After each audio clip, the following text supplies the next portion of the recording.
Chapter 15 Biodiversity and Conservation 15.1 Biodiversity 15.2 Biodiversity Conservation. If an alien from a distant galaxy were to visit our planet Earth, the first thing that would amaze and baffle him would most probably be the enormous diversity of life that he would encounter.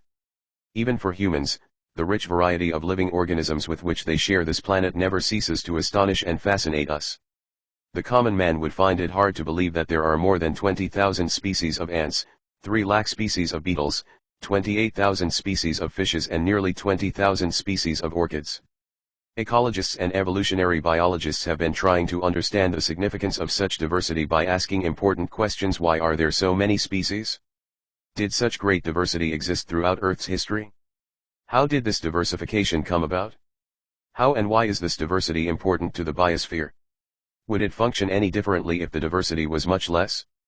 How do humans benefit from the diversity of life? 15.1 Biodiversity. In our biosphere, immense diversity, or heterogeneity, exists not only at the species level but at all levels of biological organization, ranging from macromolecules within cells to biomes.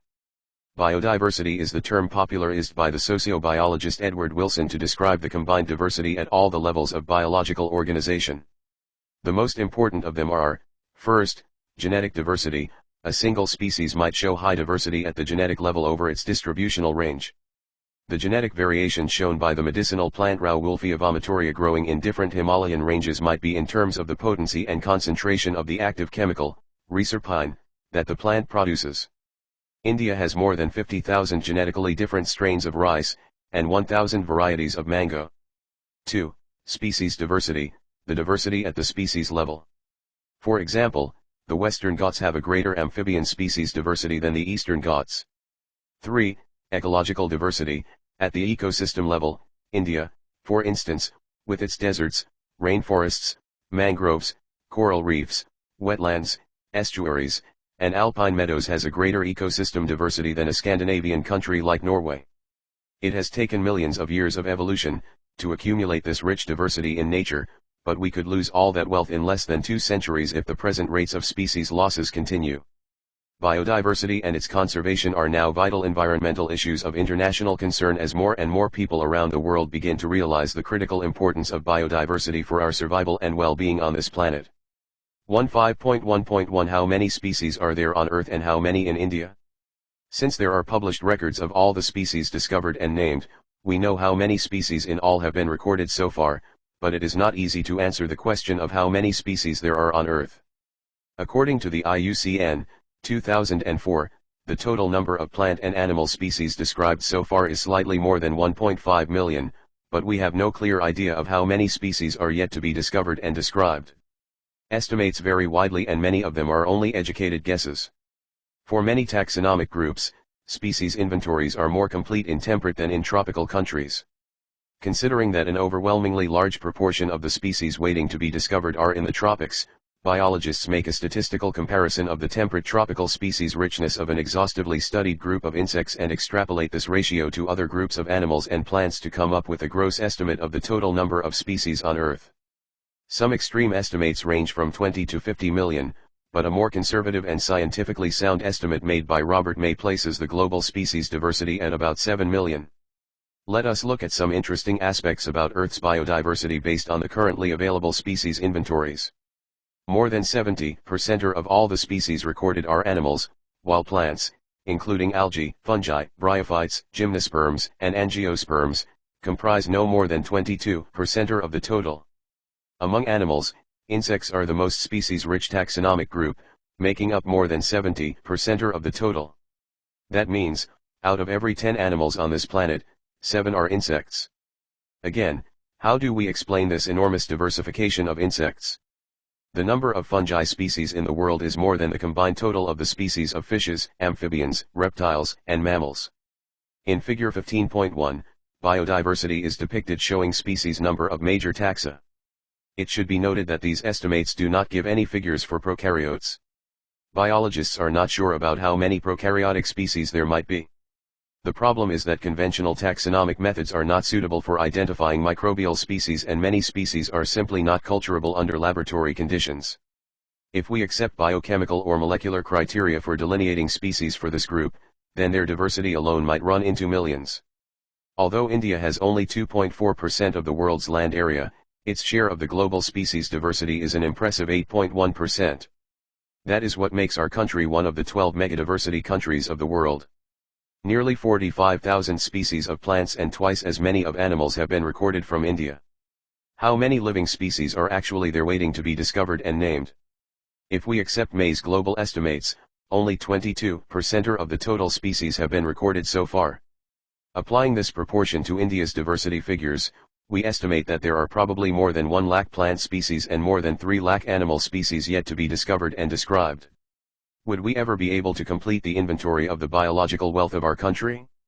Consider the immense trained manpower, taxonomists, and the time required to complete the job. The situation appears more hopeless when we realize that a large fraction of these species faces the threat of becoming extinct even before we discover them. Nature's biological library is burning even before we catalog the titles of all the books stocked there. 15.1.2 Patterns of Biodiversity. First, latitudinal gradients.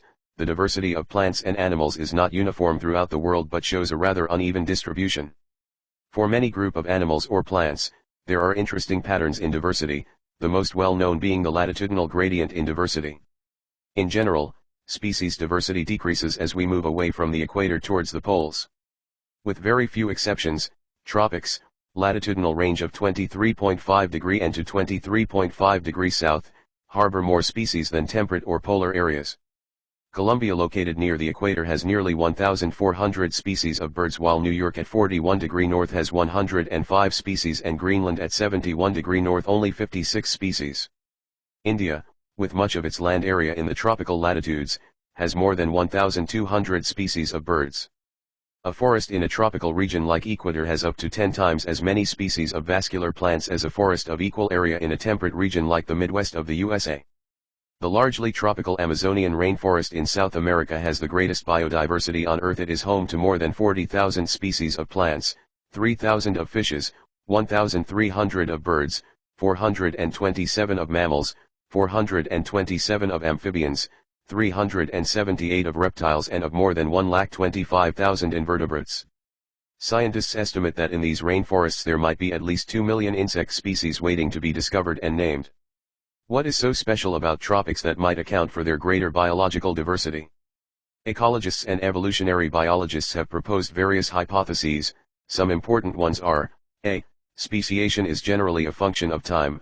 Unlike temperate regions subjected to frequent glaciations in the past, tropical latitudes have remained relatively undisturbed for millions of years and thus had a long evolutionary time for species diversification. B. Tropical environments, unlike temperate ones, are less seasonal, relatively more constant and predictable.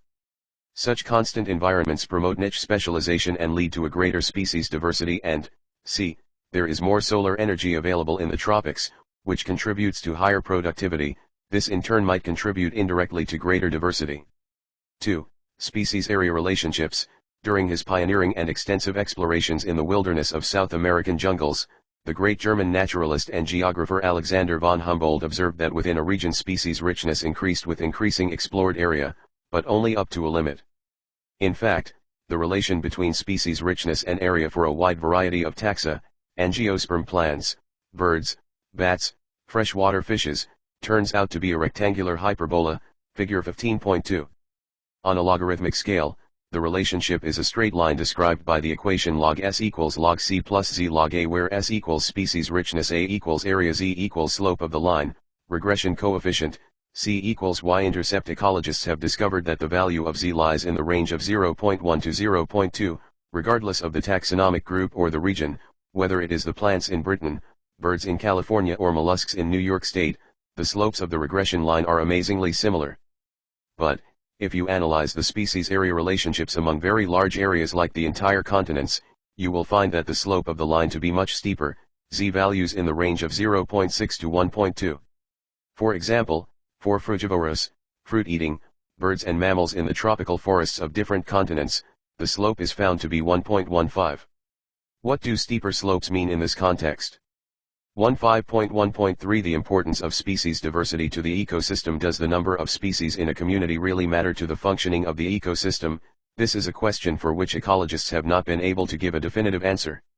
For many decades, Ecologists believe that communities with more species, generally, tend to be more stable than those with less species. What exactly is stability for a biological community? A stable community should not show too much variation in productivity from year to year. It must be either resistant or resilient to occasional disturbances, natural or man-made, and it must also be resistant to invasions by alien species. We don't know how these attributes are linked to species richness in a community, but David Tillman's long-term ecosystem experiments using outdoor plots provide some tentative answers. Tillman found that plots with more species showed less year-to-year variation in total biomass. He also showed that in his experiments, increased diversity contributed to higher productivity.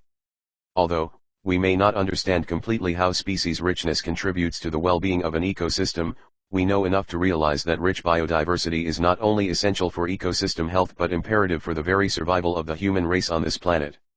At a time when we are losing species at an alarming pace, one might ask, does it really matter to us if a few species become extinct?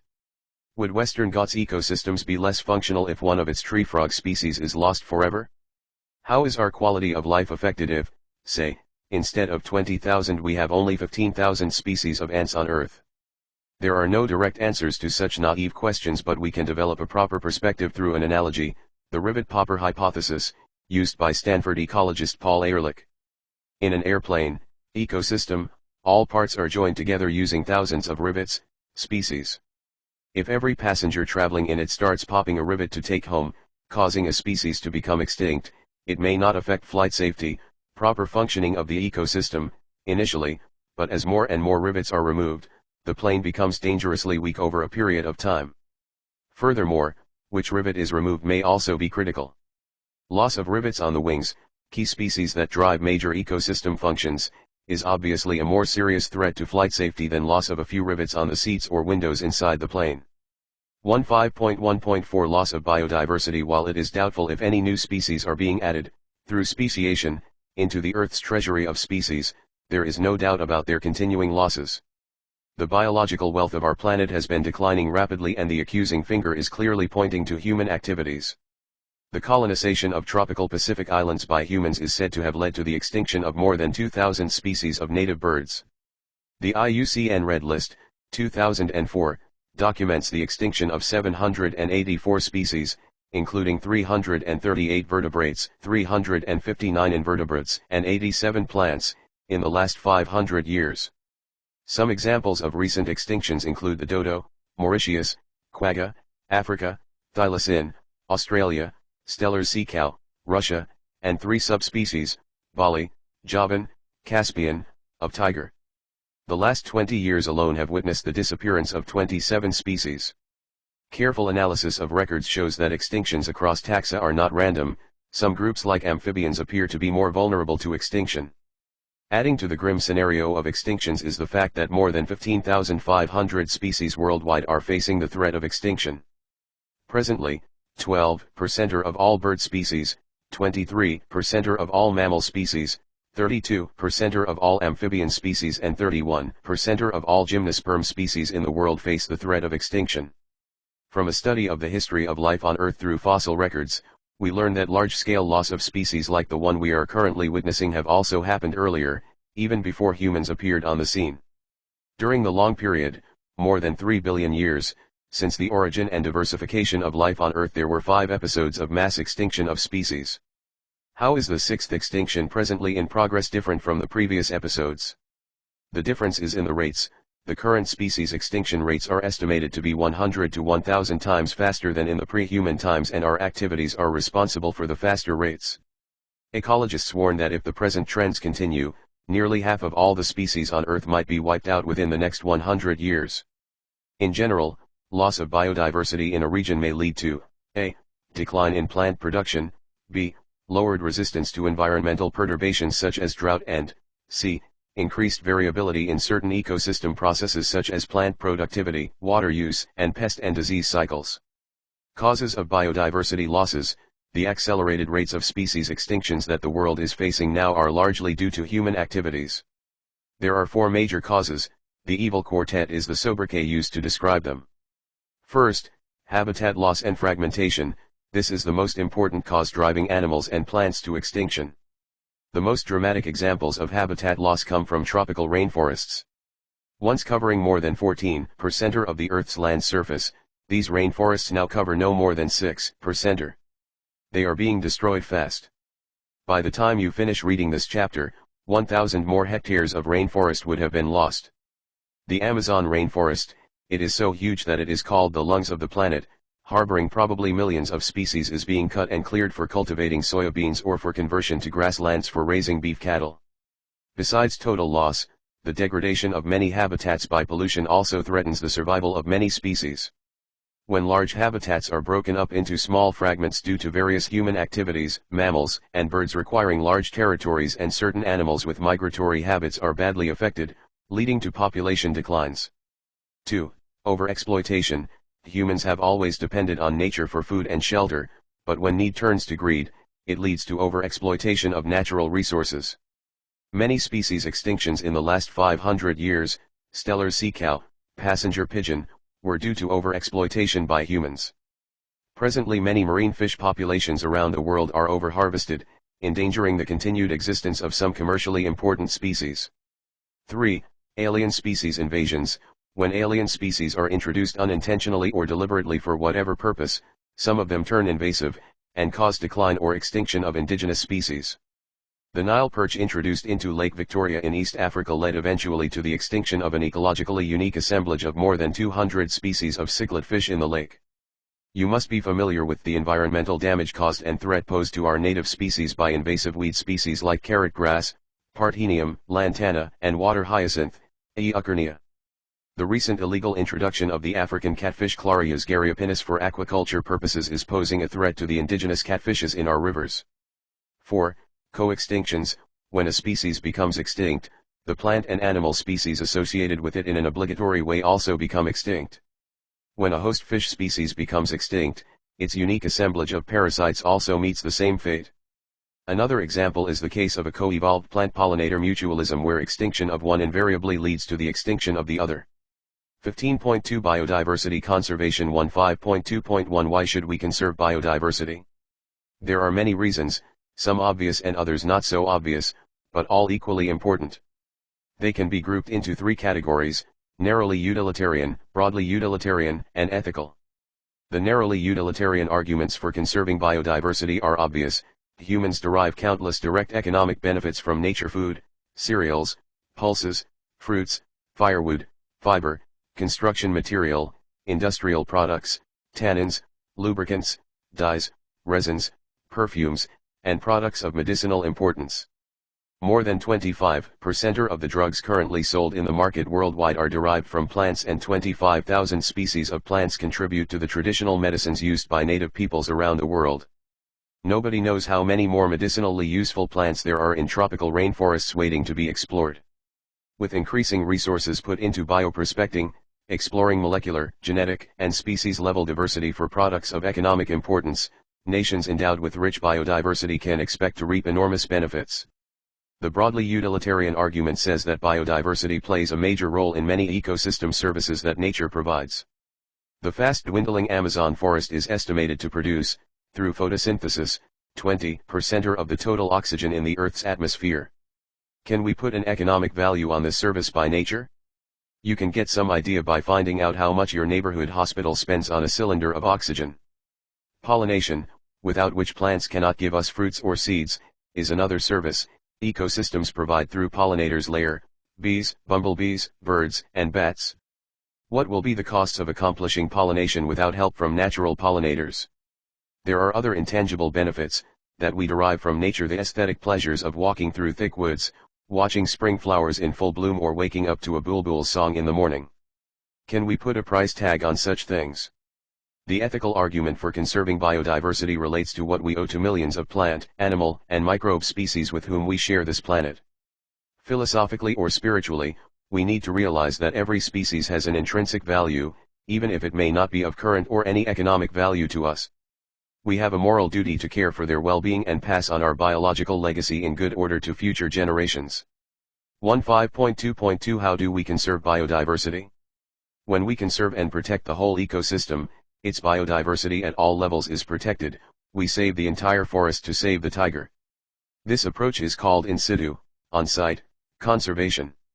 However, when there are situations where an animal or plant is endangered or threatened and needs urgent measures to save it from extinction, ex situ, off-site, conservation is the desirable approach.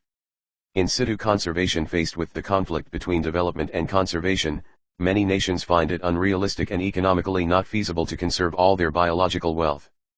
Invariably, the number of species waiting to be saved from extinction far exceeds the conservation resources available. On a global basis, this problem has been addressed by eminent conservationists. They identified for maximum protection certain biodiversity hotspots, regions with very high levels of species richness and high degree of endemism, that is, species confined to that region and not found anywhere else.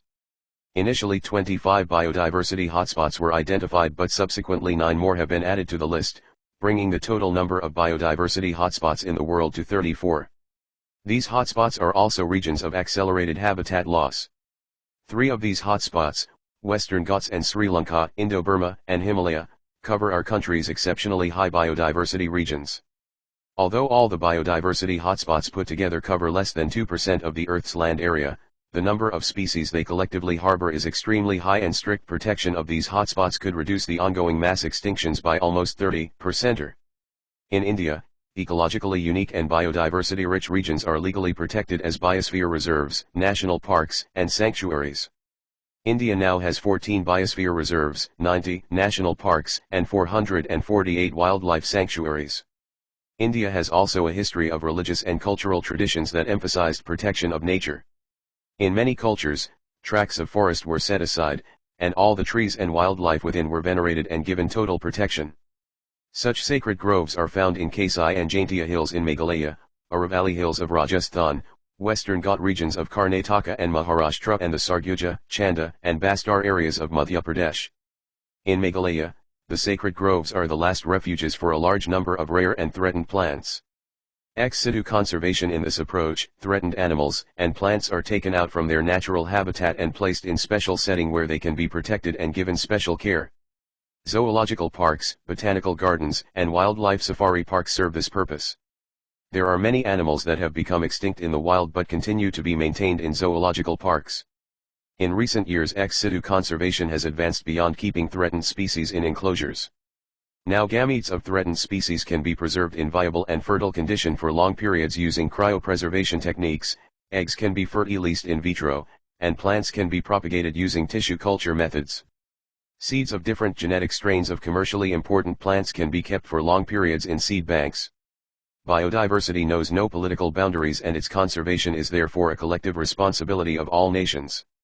The historic Convention on Biological Diversity, the Earth Summit, held in Rio de Janeiro in 1992, called upon all nations to take appropriate measures for conservation of biodiversity and sustainable utilization of its benefits. In a follow-up, the World Summit on Sustainable Development held in 2002 in Johannesburg, South Africa, 190 countries pledged their commitment to achieve by 2010, a significant reduction in the current rate of biodiversity loss at global, regional, and local levels. Summary: since life originated on Earth nearly 3.8 billion years ago, there had been enormous diversification of life forms on Earth. Biodiversity refers to the sum total of diversity that exists at all levels of biological organization. Of particular importance is the diversity at genetic, species and ecosystem levels, and conservation efforts are aimed at protecting diversity at all these levels. More than 1.5 million species have been recorded in the world, but there might still be nearly 6 million species on Earth waiting to be discovered and named. Of the named species, more than 70% are animals, of which 70% are insects. The group fungi has more species than all the vertebrate species combined. India, with about 45,000 species of plants and twice as many species of animals, is one of the 12 megadiversity countries of the world. Species diversity on Earth is not uniformly distributed but shows interesting patterns. It is generally highest in the tropics and decreases towards the poles. Important explanations for the species richness of the tropics are: tropics had more evolutionary time, they provide a relatively constant environment, and they receive more solar energy, which contributes to greater productivity. Species richness is also function of the area of a region.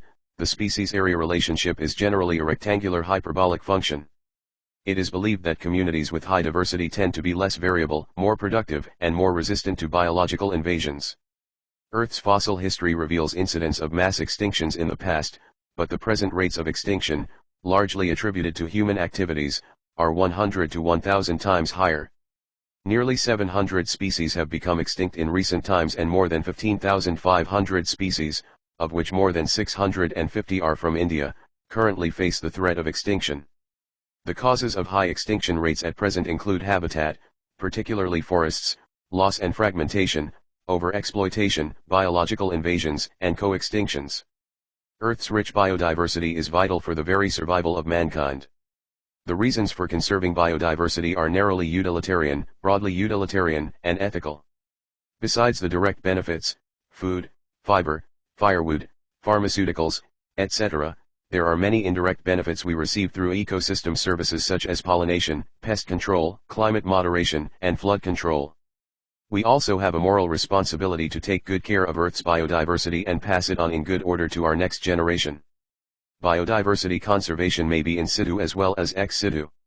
In situ conservation, the endangered species are protected in their natural habitat so that the entire ecosystem is protected. Recently, 34 biodiversity hotspots in the world have been proposed for intensive conservation efforts.